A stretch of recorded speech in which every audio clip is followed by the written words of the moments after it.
wabarakatuh. Nama saya Putri Wahyuni Papahan, NIM 21150060066 yang akan membacakan makalah saya, yaitu tentang kekuasaan Islam pada abad pertengahan, yaitu Kerajaan Safawi.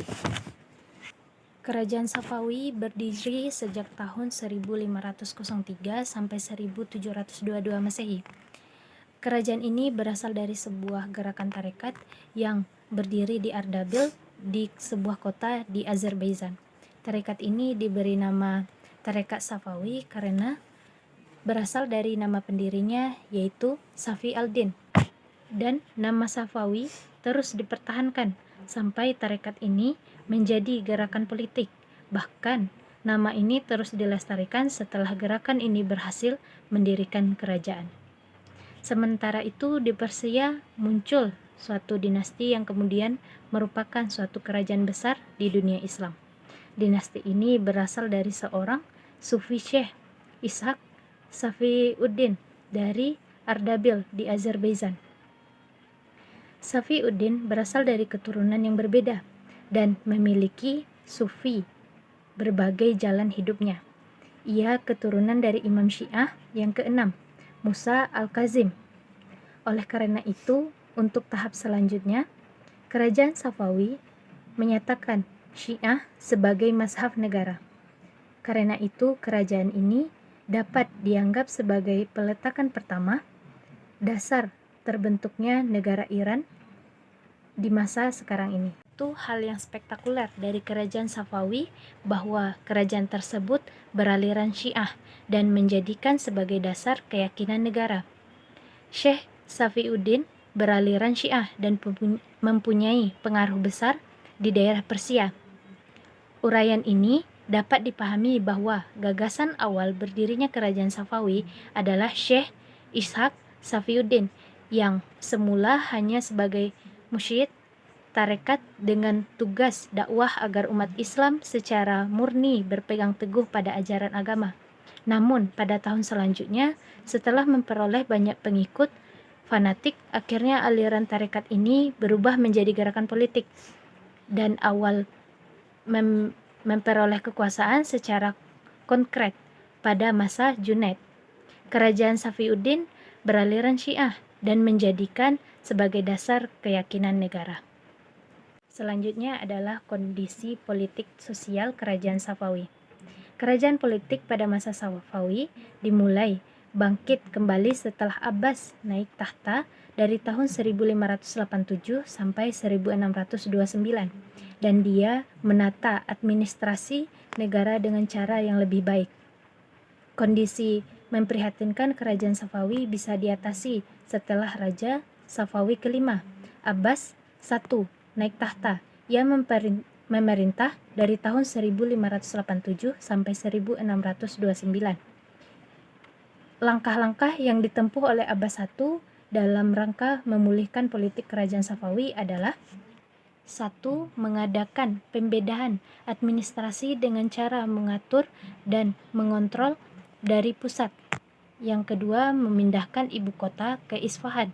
Yang ketiga, berusaha menghilangkan dominasi pasukan Khizibal atas Kerajaan Safawi dengan cara membentuk pasukan baru yang beranggotakan terdiri dari atas budak-budak yang berasal dari tawanan perang bangsa Georgia, Armenia, dan Siskansia yang telah ada sejak Raja Trump pertama. Yang keempat adalah dengan mengadakan perjanjian damai dengan Turki Utsmani. Yang kelima adalah berjanji tidak akan menghina 3 khalifah pada khutbah Jumat. Yang kedua adalah kondisi keagamaan. Pada masa Abbas, kebijakan keagamaan tidak lagi seperti masa khalifah-khalifah sebelumnya, yang senantiasa memaksa agar Syiah menjadi agama negara, tetapi ia menanamkan sikap toleran. Menurut Hamka, terhadap politik keagamaan, beliau tanamkan paham toleransi atau lapang dada yang amat besar. Paham Syiah tidak lagi menjadi paksaan, bahkan orang Sunni dapat hidup bebas mengerjakan ibadahnya. Bukan hanya itu saja, pendeta-pendeta bebas mengerjakan dan mengembangkan ajaran agamanya dengan kekuasaan, sebab sudah banyak bangsa Argemenia yang telah menjadi penduduk setia di kota Isfahan. Yang ketiga adalah kondisi ekonomi. Kondisi ekonomi, stabilitas politik kerajaan Safawiyah pada masa Abbas I ternyata lebih memacu perkembangan perekonomian Safawi, terlebih setelah Selanjutnya yang ketiga yaitu kondisi ekonomi. Stabilitas ekonomi kerajaan Safawi pada masa Abbas I ternyata lebih memacu perkembangan ekonomi Safawi, terlebih setelah Kepulauan Hormuz dikuasai di pelabuhan Gumruh diubah menjadi Bandar Abbas. Dengan kekuasaan bandar ini, salah satu jalur dagang laut antara timur dan barat yang biasanya diperebutkan oleh Belanda, Inggris, Perancis sepenuhnya menjadi milik kerajaan Safawi. Yang keempat, kondisi di bidang ilmu pengetahuan. Dalam sejarah Islam, bangsa Persia dikenal sebagai bangsa yang peradabannya tinggi dan berjasa dalam mengembangkan ilmu pengetahuan.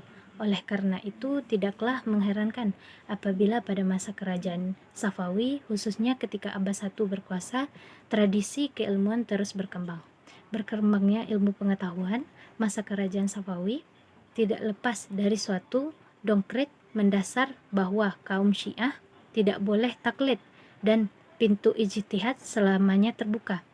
Kaum Syiah tidak seperti kaum Sunni yang mengatakan bahwa ijtihad telah terhenti dan orang mesti taklid saja. Kaum Syiah tetap berpendirian bahwasanya mujtahid tidak terputus selamanya. Yang selanjutnya adalah di bidang seni. Di bidang seni, kemajuan tampak begitu jelas gaya arsitektur bangunannya, seperti terlihat pada Masjid Syah yang dibangun tahun 1603, karpet, permadani, pakaian, tenunan, mode, emikar, dan benda seni lainnya. Seni lukis mulai dirintis sejak zaman Tapas I. Pada masa Abbas I, perkembangan kebudayaan, kemajuan, dan keagungan pemikiran mengenai seni lukis, pahat, syair, dan sebagainya. Di antara pujangga yang gemerlapan bintangnya ialah Muhammad Baqir Ibnu Muhammad Damat, ahli filsafat dan ilmu pasti. Abbas sendiri asyik dengan ilmu tersebut, bahkan tidak segan Abbas mengadakan penyelidikannya. Sekian makalah dari saya, terkurang saya mohon maaf. Saya sudahi dengan Assalamualaikum warahmatullahi wabarakatuh.